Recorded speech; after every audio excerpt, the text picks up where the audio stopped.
नमस्कार, मैं हुजूम खान। दिन भर की खबरों में सबसे पहले डालते हैं नजर आज के मुख्य समाचारों पर। हिस्ट्री शीटर मणि सिंह के अवैध कब्जे पर चला बुलडोजर। पुलिस मुख्यालय के निर्देश पर ग्राम पंचायत सतीपुरा में हुई कार्रवाई। शेष अपराधियों की संपत्ति की ले रही जानकारी जिला पुलिस अधीक्षक कार्यालय में आयोजित प्रेस कॉन्फ्रेंस में बोले एसपी। माकपा कार्यकर्ता 14 जून को जिला अस्पताल में देंगे धरना। अस्पताल में फैली अव्यवस्थाओं के खिलाफ प्रस्तावित है धरना। एशियन गोजू कराटे चैंपियनशिप में लवप्रीत कौर का चयन। कलेक्टर ने बधाई देकर टूर्नामेंट में हिस्सा लेने के लिए किया रवाना। अब खबरें विस्तार से। नगर परिषद सभापति गणेशराज बंसल ने भाजपा मुख्यालय जाकर संगठन महामंत्री चंद्रशेखर से मुलाकात की। बंसल के प्रदेश मुख्यालय जाने की तस्वीर वायरल होते ही अटकलों का बाजार गर्म हो गया।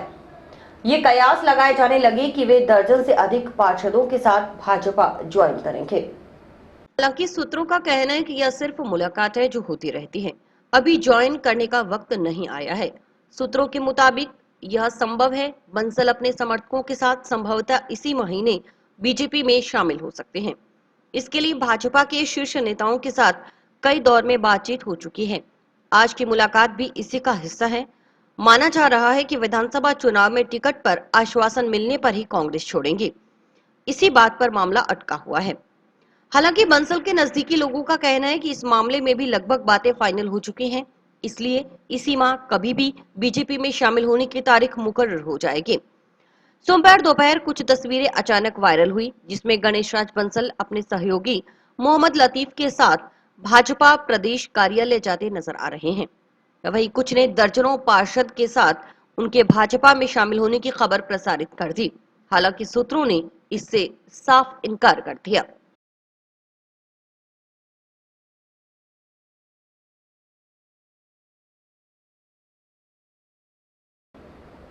उत्तर प्रदेश की तर्ज पर अब राजस्थान में भी अपराधियों की अवैध संपत्तियों पर बुलडोजर चल पड़ा है। बीकानेर रेंज के पुलिस महानिरीक्षक ओम प्रकाश के निर्देशानुसार गत दिनों पड़ोसी जिले श्रीगंगानगर में हुई कार्रवाई के बाद सोमवार को हनुमानगढ़ जंक्शन पुलिस थाना क्षेत्र के गांव सतीपुरा में हिस्ट्री शीटर मणि सिंह के अवैध अतिक्रमण को बुलडोजर से ध्वस्त किया गया। हार्डकोर अपराधी व लॉरेंस बिश्नोई गैंग के ऋतिक बॉक्सर के सहयोगी हिस्ट्री शीटर मणि सिंह ने सतीपुरा ग्राम पंचायत की जगह पर गौशाला के नाम पर अतिक्रमण कर रखा था। जिला पुलिस अधीक्षक सुधीर चौधरी के निर्देश पर हुई कार्रवाई के दौरान मौके पर सीओ सिटी अरविंद बैरेट, प्रशिक्षु डीएसपी जयपाल सिंह, जंक्शन थाना प्रभारी नरेश गहरा, टाउन थाना प्रभारी दिनेश सारण और महिला पुलिस थाना प्रभारी मोनिका बिश्नोई के नेतृत्व में भारी पुलिस जाब्ता तैनात रहा। पुलिस जाब्ते की मौजूदगी में हिस्ट्री शीटर के अवैध अतिक्रमण को जेसीबी मशीन की मदद से शांतिपूर्ण तरीके से हटाने की कार्रवाई की गई। हिस्ट्री शीटर मणि सिंह उर्फ मणिया पर नशा तस्करी के कई मामले दर्ज हैं और फिलहाल वह फिरौती के मामले में जेल में बंद है। सरपंच प्रतिनिधि गुरलाल सिंह ने बताया कि ग्राम पंचायत के जोहड़ पायतन की जगह पर पिछले 5-6 साल से मणि सिंह की ओर से कब्जा किया हुआ था। सोमवार को प्रशासन की मदद से यह जगह अतिक्रमण मुक्त करवाई गई। भविष्य में जोहड़ पायतन की 13 बीघा भूमि के चारों तरफ दीवार का निर्माण कर जोहड़ को पक्का किया जाएगा। पंचायत भवन का निर्माण भी करवाया जाएगा। हमारे ग्राम पंचायत जोड़ पतन की जगह पर 5-6 सालों से कब्जा था, जो आज 12 तारीख को ग्राम पंचायत द्वारा और प्रशासन द्वारा पूरी मदद की गई, प्रशासन द्वारा और सरकार द्वारा हटाया गया। भूमाफिया जो लोग है ये हर एक जगह पे कब्जा करना चाहते हैं। कोई सार्वजनिक जन संपत्ति है, जो गली है या कोई जोड़ पतन है, तो उस पर सारे पे कब्जे हटाए जाए। बहुत वधिया प्रशासन ने भी मदद करी, बहुत वधिया कार्रवाई है। एवं हरेक गांव च हरेक शहर च एवं होंगे रहन को सरकारी संपत्ति से कब्जा ना हो। 13 बीघे जमीन है हमारी जोड़ पतन। जंक्शन थाना प्रभारी नरेश गहरा ने बताया कि शहर के 2 भाजपा पार्षदों को कॉल कर लॉरेंस बिश्नोई गैंग की धमकी देकर 50-50 लाख रुपए की फिरौती मांगने के संबंध में दर्ज मुकदमे में पिछले दिनों हार्डकोर बदमाश ऋतिक ठाकुरवानी उर्फ ऋतिक बॉक्सर निवासी जयपुर पूर्व जिला जयपुर को प्रोडक्शन वारंट पर केंद्रीय कारागार जयपुर से गिरफ्तार किया गया था। उससे पूछताछ के दौरान ऋतिक बॉक्सर के सहयोगी मणिशंकर उर्फ मणिया सतीपुरा को भूमि का संदिग्ध पाए जाने पर गिरफ्तार किया गया। मणिशंकर अव्वल दर्जे का बदमाश है, जो स्थानीय व्यापारियों के मोबाइल नंबर ऋतिक बॉक्सर को उपलब्ध करवाता था। ऋतिक बॉक्सर इन नंबरों पर वर्चुअल कॉल कर फिरौती की मांग और जान से मारने की धमकी देता था। गत दिनों पुलिस ने मणिशंकर को कोर्ट के आदेश पर न्यायिक अभिरक्षा में जेल भिजवा दिया। पुलिस मुख्यालय के आदेशानुसार ऐसे अपराधियों की संपत्ति चिन्हित की जा रही है जिन्होंने अवैध कब्जे कर रखे हैं या अवैध रूप से संपत्ति हासिल कर रखी है।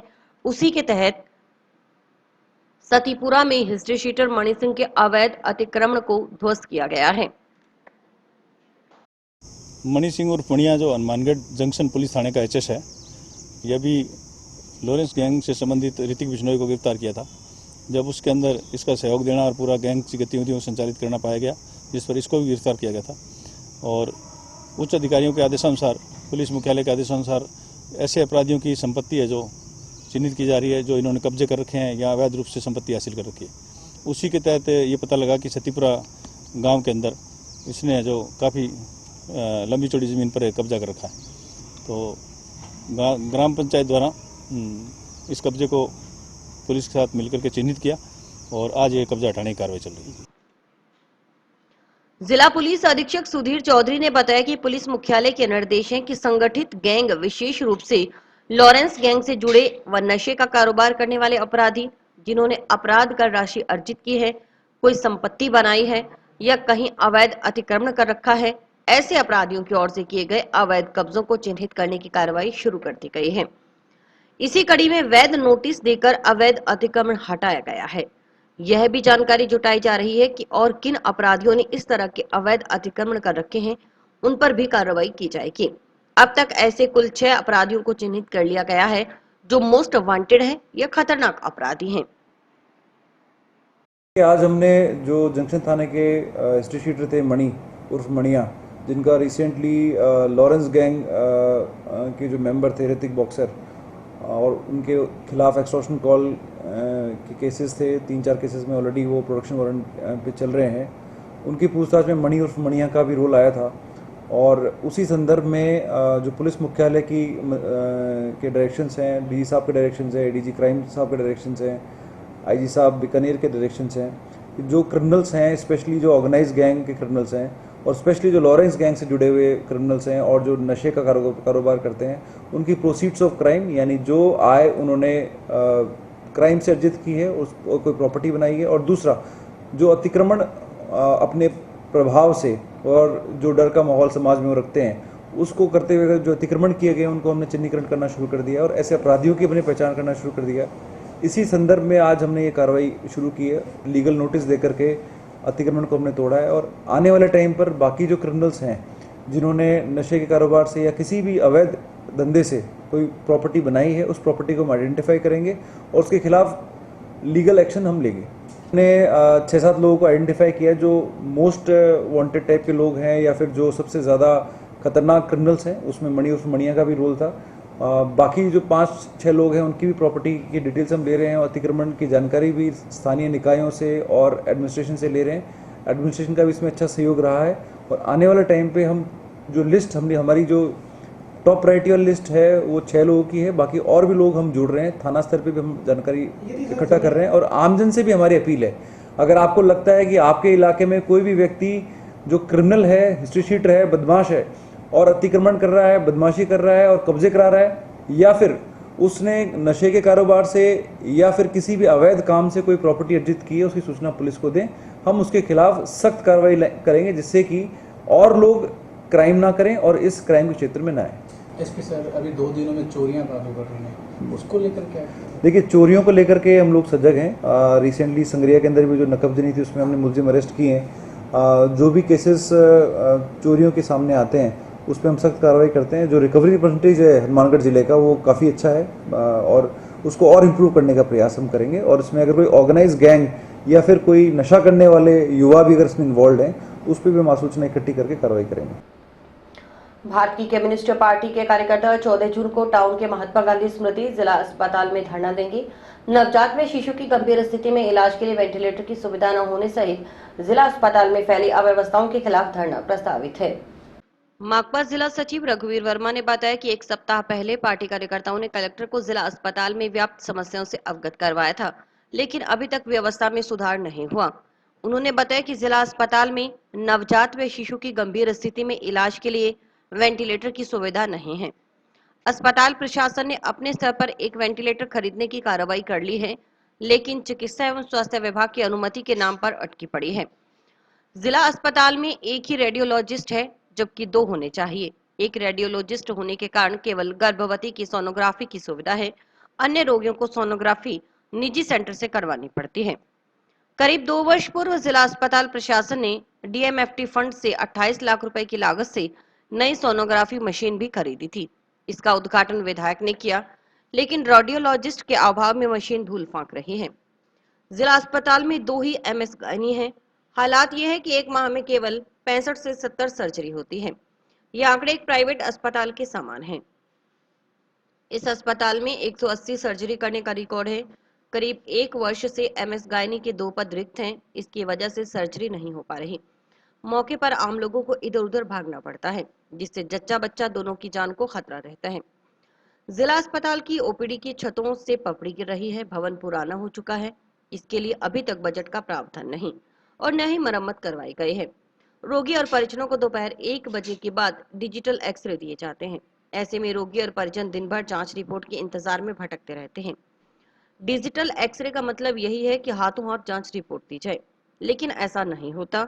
यही हाल अस्पताल की जांच लैब का है। सैंपल दोपहर 12 बजे तक लिए जाते हैं। 12 बजे बाद ओपीडी में आने वाले रोगियों को प्राइवेट लैब में जांच करवानी पड़ती है। जो लोग 12 बजे से पहले जांच के लिए सैंपल दे देते हैं, उनकी रिपोर्ट 1 बजे के बाद मिलती है। ऐसे में 2 बजे के आसपास चिकित्सक ओपीडी से चले जाते हैं और रोगी व परिजन को मजबूरन जांच रिपोर्ट लेकर चिकित्सक के प्राइवेट अस्पताल में जाना पड़ता है। ये लूट बंद होनी चाहिए। उन्होंने कहा कि इन सब समस्याओं को लेकर 14 जून को माकपा कार्यकर्ता जिला अस्पताल में धरना देंगे। भारत की कम्युनिस्ट पार्टी मार्क्सवादी ने आज से करीब 7 रोज पहले जिला कलेक्टर महोदय को ज्ञापन दिया था इस बात को लेकर कि जो जिला हॉस्पिटल हनुमानगढ़ टाउन का है उसमें अव्यवस्थाएं फैली हुई हैं और उन अव्यवस्थाओं के चलते आम जनता को भारी परेशानी का सामना करना पड़ रहा है। और इसी के अंतर्गत हमने ध्यान आकर्षित करवाया था कि गायनी के डॉक्टर प्रसूति स्त्री रोग विशेषज्ञ नहीं है, जिसके कारण सर्जेरियन के जो मामले आ रहे हैं वो बाहर प्राइवेट हॉस्पिटलों में जा रहे हैं। इस दौरान जच्चा बच्चा दोनों के परेशानी हो रही है। इसके अलावा जो है डिजिटल एक्सरे है वो नहीं है, वेंटिलेटर की व्यवस्था शिशु वार्ड में नहीं है। इस तरह की दर्जनों ऐसी शिकायतें थी जिसका हमने ध्यान आकर्षित करवाया था, लेकिन अभी तक उस पर कोई कार्रवाई नहीं हुई है। हमने तय किया है कि करीब 10,000 पंपलेट हमने छपाए हैं, अलॉटमेंट करवा रहे हैं और 14 तारीख को विशाल धरना जिला हॉस्पिटल के आगे आयोजित किया जाएगा। इस बात को लेकर कि जनता के स्वास्थ्य से जुड़ा हुआ मामला है, उनके जीवन से जुड़े हुए मामले में इस तरह की लापरवाही, इस तरह की नाकामी जो राज्य सरकार और जिला प्रशासन ने ले रखी है उसे बर्दाश्त नहीं किया जाएगा। पीएमओ डॉक्टर मुकेश कुमार ने बताया कि जिला चिकित्सालय में नवजात शिशु के लिए वेंटिलेटर उपलब्ध करवाने संबंधी निदेशालय जयपुर भेजी गई है। वहां से मंजूरी मिलने के बाद वेंटिलेटर क्रय किया जाएगा। एक्सरे की 2 मशीनें कार्यरत हैं। इसके अलावा वर्तमान में जिला अस्पताल में 2 स्त्री रोग विशेषज्ञ कार्यरत हैं, लेकिन मेडिकल कॉलेज शुरू होने के कारण एक और स्त्री रोग विशेषज्ञ ने पदभार संभाल लिया है। इसी सप्ताह में एक और स्त्री रोग विशेषज्ञ के कार्य ग्रहण करने की संभावना है। पिछले माह 389 डिलीवरी केस जिला चिकित्सालय में हुए, इसमें 61 सिजेरियन केस शामिल रहे।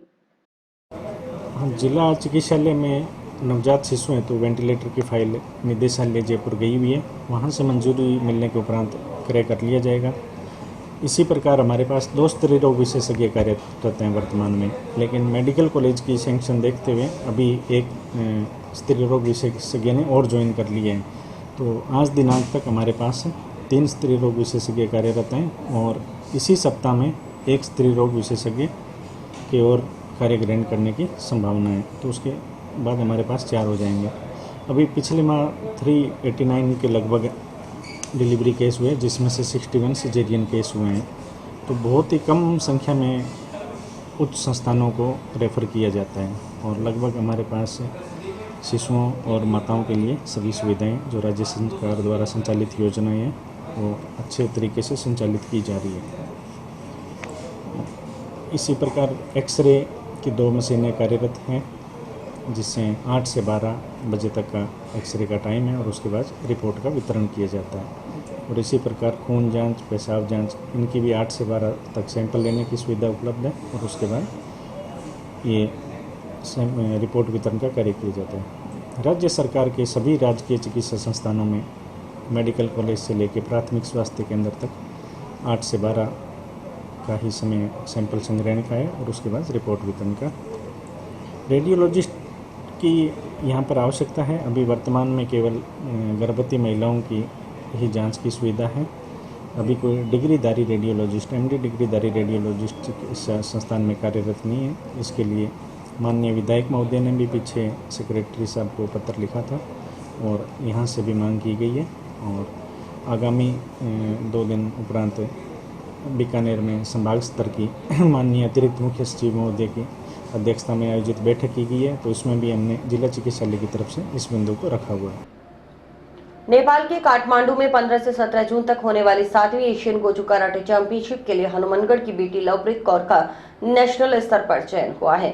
सोमवार को लवप्रीत कौर को कलेक्टर रुक्मणी रियाड़ ने बधाई देते हुए चैंपियनशिप में हिस्सा लेने के लिए रवाना किया। इस मौके पर भाजपा नेता देवेंद्र पारिक, प्रेम सहू के कोच देवेंद्र राजपूत सहित अन्य खेल प्रेमी भी मौजूद रहे।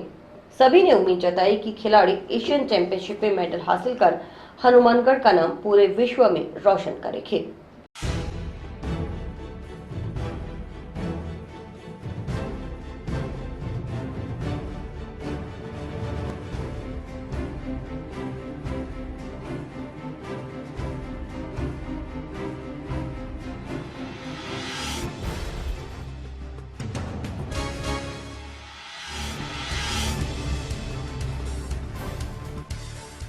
सेवन्थ एशियन गेम्स जो कि काठमांडू नेपाल में होने जा रही है, वो 15 से 17 तारीख तक आयोजित की गई है और मेरा नेशनल लेवल पे सिलेक्शन हुआ है, जो अब मैं इंटरनेशनल खेलने जा रही हूँ। और उसमें मेरा सिलेक्शन करवाने में पूरा हाथ मेरे कोच देवेंद्र राजपूत जी का है, जिन्होंने मुझे इस मुकाम तक पहुँचाने के लिए पूरी मेहनत की और इतना सपोर्ट किया। उनके लिए सबको धन्यवाद और जो आज मेरे साथ खड़े हैं उनका भी सभी का धन्यवाद। परिवार वालों का मेरे इस स्पोर्ट्स लाइन में जाने के लिए बहुत हाथ रहा है। आज के टाइम में अगर मुझे सपोर्ट मिला है तो मेरी फैमिली का मिला है, जिससे मैं आज तो नेपाल जा रही हूँ, नहीं तो आज के टाइम में बाहर निकलना बहुत मुश्किल है। 7वीं जूडो कराटे चैंपियनशिप जो कि काठमांडू में हो रही है, हम सब के लिए बहुत ही गौरव और हर्ष का क्षण है कि हमारी बेटी हनुमानगढ़ की बेटी लवप्रीत कौर जो कि इसके लिए चयनित हुई है। आज जिला कलेक्टर ने इनको विदाई दी है। मैं इनके परिवार को, इनके माता पिता को, इनके कोच भाई देवेंद्र राजपूत को बधाई देता हूं कि इतना कठोर परिश्रम करके और विकट परिस्थितियों के बावजूद और सब लोगों की सहायता से ये बेटी काठमांडू जा रही है। मेरी लवप्रीत को बहुत ही शुभकामनाएं कि वो जीत कर आए और देश का नाम पूरे विश्व में रोशन करे। 7th एशियन गोजू कराटे चैंपियनशिप जो 15 से 17 काठमांडू हो रही है और यहाँ पर मेरे चाचा जी प्रेम जी सहू देवेंद्र पारिक जी ने आया और इन्होंने इस बच्ची को विदाई दी। और मेरी यह भगवान से अरदास रहेगी कि बच्ची एशियन गेम में मेडल लेके आए और हनुमानगढ़ का नाम पूरे विश्व में रोशन करे। और जन सहयोग से इस लड़की को अपने यहाँ से भेज रहे हैं। बहुत बहुत धन्यवाद सभी का जिन्होंने इसकी सहायता की। लगभग 5वीं बच्ची है जो कि मेरी अंतर्राष्ट्रीय लेवल पर जा रही है और 22 बच्चे मेरे अब तक नेशनल लेवल पर मेडलिस्ट रह चुकी है और ऑल इंडिया में मेरे 17 मेडल अब तक आ चुके हैं। और मेरी यही इच्छा रहेगी कि मेरे बच्चे खेलो इंडिया, एशियन गेम और ओलंपिक तक जाएं और भारत का नाम रोशन करें। सरकार की तरफ से जब बच्चा कोई जीत के आता है तो उसके बाद में जो prize money, medal prize money है, जो गोल्ड मेडल पे 1 लाख रुपए, सिल्वर मेडल 50,000 रुपये, ब्रॉन्ज मेडल 25,000 रुपये, जो कैटेगरी है गेम की ABC उसके हिसाब से मिलती है। हाँ, जॉब में जो अगर नेशनल लेवल पर अगर गोल्ड है आपका ऑफिशियल टूर्नामेंट के अंदर तो गवर्नमेंट की तरफ से सहायता मिलती है। गवर्नमेंट की तरफ से आउट ऑफ टर्न में जॉब भी मिलती है। जंक्शन में अबोहर मार्ग पर सादुल ब्रांच नहर में गिरे दोनों युवकों के शव सोमवार सुबह बरामद हो गए। रविवार शाम नहर में गिरे दोनों युवकों के शव सोमवार सुबह आपदा प्रबंधन के गोताखोरों ने नहर से बरामद किए। इस संबंध में जंक्शन पुलिस थाना में मर्ग दर्ज हुई। जानकारी के अनुसार रमेश कुमार पुत्र ब्रिजलाल मेघवाल व काला सिंह पुत्र पप्पी सिंह निवासी वार्ड 58 सुरेशिया रविवार सुबह सादुल ब्रांच नहर में नहाने उतरे थे कि अचानक पानी में डूब गए। सूचना पर पुलिस मौके पर पहुंची।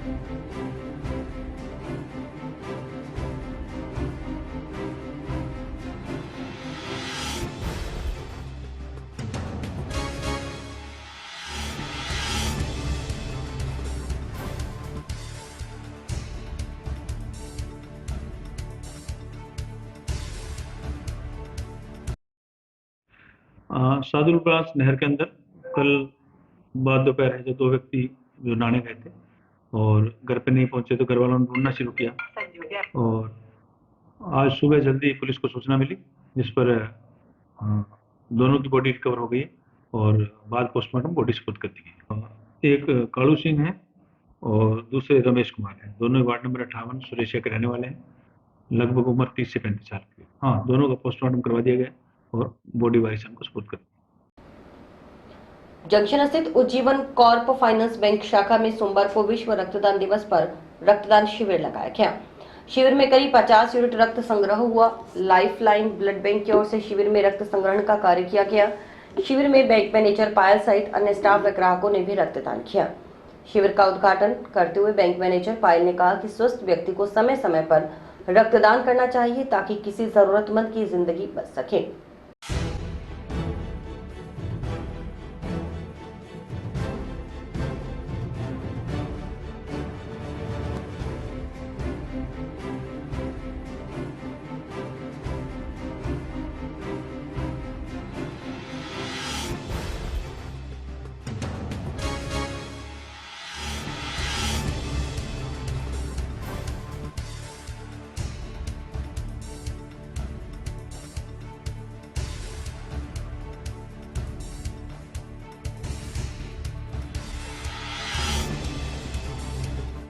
आज बैंक में जैसे world bank blood donation camp के हमने आज आयोजन किया था, जिसके अंतर्गत हमने लाइफलाइन ब्लड सेंटर की तरफ से 40 से 50 यूनिट्स का ब्लड डोनेट करने का एक प्रावधान शुरू किया है, जिसमें कुल बढ़ चढ़कर मेरे स्टाफ ने भी, मैंने खुद ने भी और हमारे कुछ कस्टमर्स ने भी साथ में हमारा ब्लड डोनेशन में योगदान दिया है। मैं आपसे भी अपील करूँगी कि जैसे आपको बीच बीच में खूनदान रक्तदान करना चाहिए ताकि किसी ज़रूरतमंद की हम मदद कर सके और आते टाइम में किसी की ज़िंदगी को बचा सके।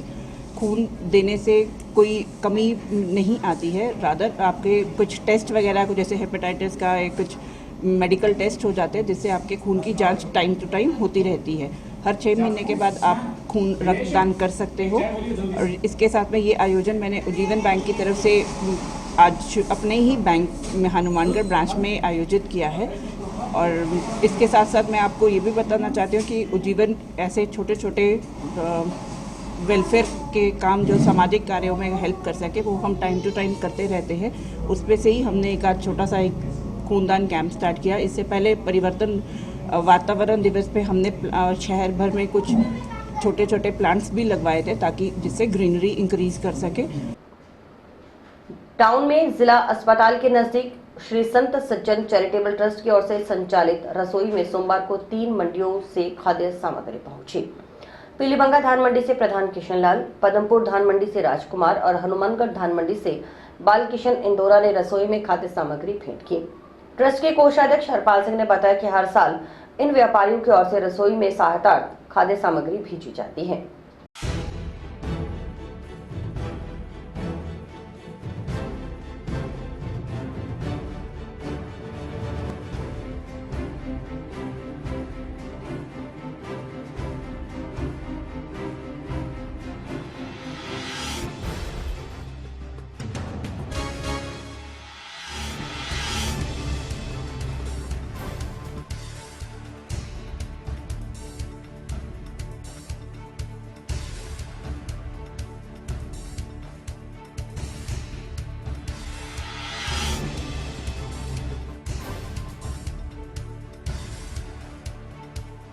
संत सज्जन चैरिटेबल ट्रस्ट में 3 मंडियों के जन सहयोग से खाद्य सामग्री आई है जी।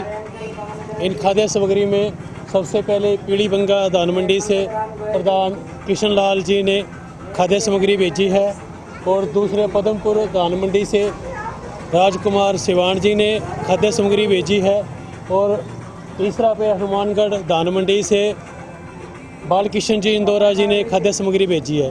ये हर साल हमें खाद्य सामग्री देते हैं और जन सहयोग से ये सेवा पहुंचा रही है।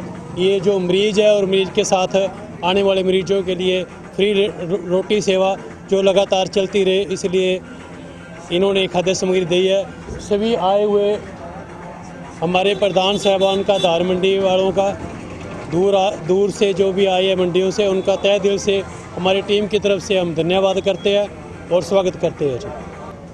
हमारे संत सज्जन चैरिटेबल ट्रस्ट में किसी की कोई बरसी है, जन्मदिन है या कोई एनिवर्सरी है, यहाँ पर आके अपने परिवार समेत आके यहाँ पे मनाएं और ज़रूरतमंदों को भोजन कराएं। ये हमारी सभी हनुमानगढ़ वासियों से, सभी शहर वासियों से अपील है। आज हनुमानगढ़ में सरकारी हॉस्पिटल के पास यहाँ पर फ्री रोटी सेवा का जो कार्य 2 साल से चल रहा है, उसमें सभी हमारे समाज के लोग पद्मपुर से, पीलीबंगा से, हनुमानगढ़ से सभी इस संस्था के साथ हम लोग अभी इसके साथ जुड़े हैं और हमने जितनी भी हम इस कार्य में जितनी भी भागीदारी हम कर सके करेंगे, जितनी भी हमारी ओर से, पद्मपुर की ओर से जितनी भी सेवा हो सके तो हम दिल से इस संस्था का करेंगे। जो कि हमने आज यहाँ मौके पर आके इस कार्यक्रम को देखा तो इसमें काफ़ी गरीब लोग हॉस्पिटल होने के कारण से गांव से दूर दराज से चल के जो गरीब लोग यहाँ आते हैं उनके लिए यहाँ बिल्कुल फ्री खाना, 2 टाइम खाना देते हैं, सब्जी दाल जितनी व्यवस्था है, पानी की व्यवस्था है। स्थानीय लोगों की सहायता से ये संस्था चल रही है। बाड़े से बकरियां और बकरा चोरी करने के मामले में जंक्शन पुलिस ने 2 आरोपियों को गिरफ्तार किया है। गिरफ्तार आरोपियों की पहचान अजय सिंह उर्फ जीतू निवासी पुलिस कॉलोनी टाउन और मिथिलेश मंडल निवासी वार्ड 36 किले के पास टाउन के रूप में पहचान हुई है। जांच के दौरान अजय सिंह उर्फ जीतू और मिथिलेश मंडल की संलिप्तता सामने आने पर दोनों को सोमवार को गिरफ्तार किया गया। इसमें पूछताछ कर चोरीशुदा बकरियों और बकरे की बरामदगी के प्रयास किए जा रहे हैं।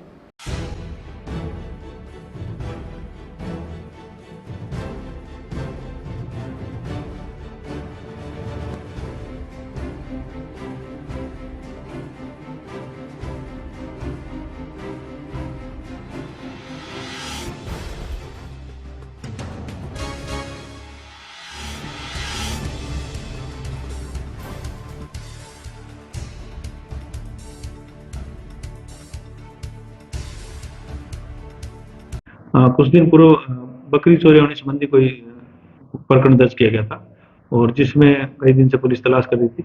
अभी 2 व्यक्तियों को जो टाउन के रहने वाले हैं उनको गिरफ्तार किया गया और घटना में प्रयुक्त पिकअप है जो बरामद कर ली गई। प्रधानमंत्री नरेंद्र मोदी के 9 साल कार्यकाल सफलतम पूर्ण होने पर भारतीय जनता पार्टी द्वारा नोहर में संयुक्त मोर्चा कार्यकर्ता सम्मेलन जाट धर्मशाला में आयोजित हुआ। कार्यक्रम की अध्यक्षता जिलाध्यक्ष बलवीर बिश्नोई ने की। कार्यक्रम में राज्यसभा सांसद सुरेंद्र नागर, पूर्व केंद्रीय मंत्री CR चौधरी, सांसद राहुल कसवा, पूर्व सांसद पाली पुष्प जैन और पूर्व विधायक पार्टी प्रवक्ता अभिषेक मटोरिया आदि उपस्थित रहे।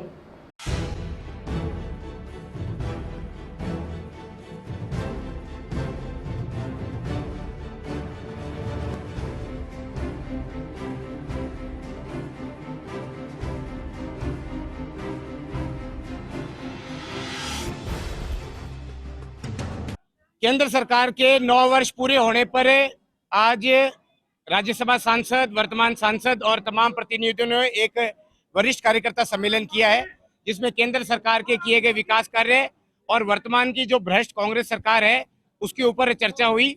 और जिस प्रकार का जोश आज भारतीय जनता पार्टी के कार्यकर्ताओं में देखने को मिला, निश्चित रूप से इस प्रकार के और जो अन्य कार्यक्रम होंगे उसमें हम सब लामबंद होकर इस कांग्रेस सरकार को उखाड़ेंगे और 2024 में पुनः मोदी जी की सरकार केंद्र में और इस आगामी विधानसभा चुनाव में 2023 नवंबर दिसंबर में भारतीय जनता पार्टी की सरकार बनाने का आह्वान किया गया।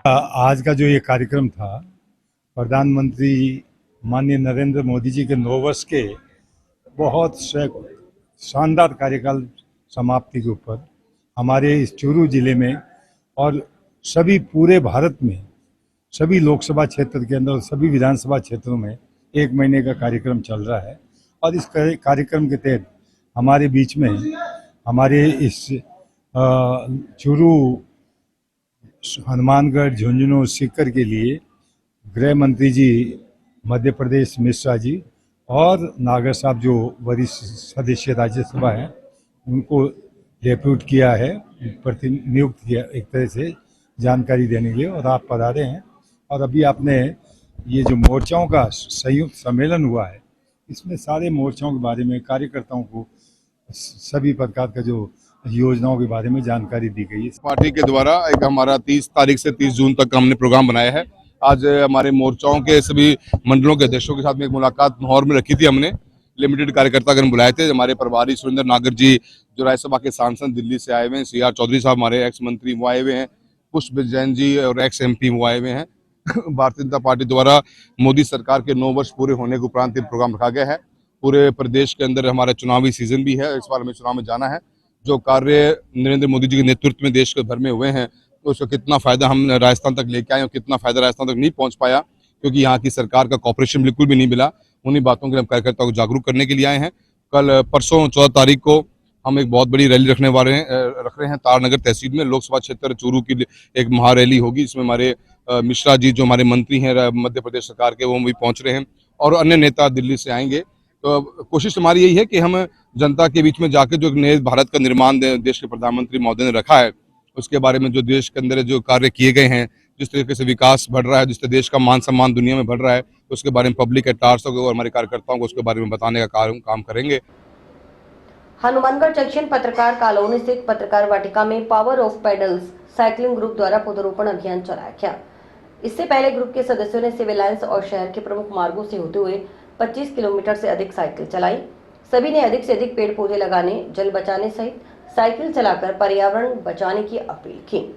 ग्रुप सदस्यों ने बताया कि साइकिलिंग क्लब द्वारा पौधरोपण अभियान की शुरुआत सबसे पहले सिविल लाइंस पत्रकार कॉलोनी स्थित पत्रकार वाटिका से की गई है।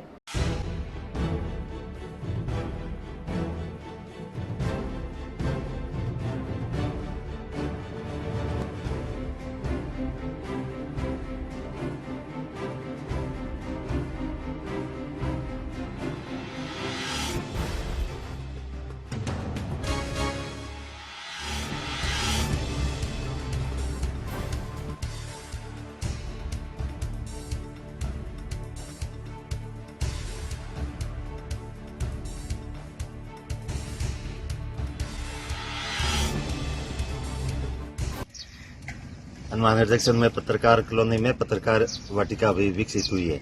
इसमें आज पावर ऑफ पेडल क्लब की ओर से पौधरोपण किया गया है। मैं क्लब के सभी सदस्यों का आभार व्यक्त करता हूं कि इन्होंने ये मुहिम आज पत्रकार वाटिका से शुरू की है और पर्यावरण के क्षेत्र में पौधरोपण बहुत जरूरी है और आपने इस मुहिम को शुरुआत पत्रकार वाटिका से की है, इसलिए आपका बहुत बहुत आभार। पावर ऑफ पेडल क्लब का बहुत बहुत आभार व्यक्त करता हूं। पत्रकार कॉलोनी के इस नवविकसित पार्क में ये पौधरोपण जो किया गया है और इसकी निरंतर सार संभाल करने का प्रयास कर इन पौधों को पेड़ का रूप देने में पूरा प्रयास किया जाएगा और जब ये पेड़ लहलाएंगे तब तक ये पावर ऑफ पेडल्स क्लब को याद किया जाता रहेगा। और इसी के साथ समाचार समाप्त हुए। रोजाना देखते रहिए समाचार। नमस्कार।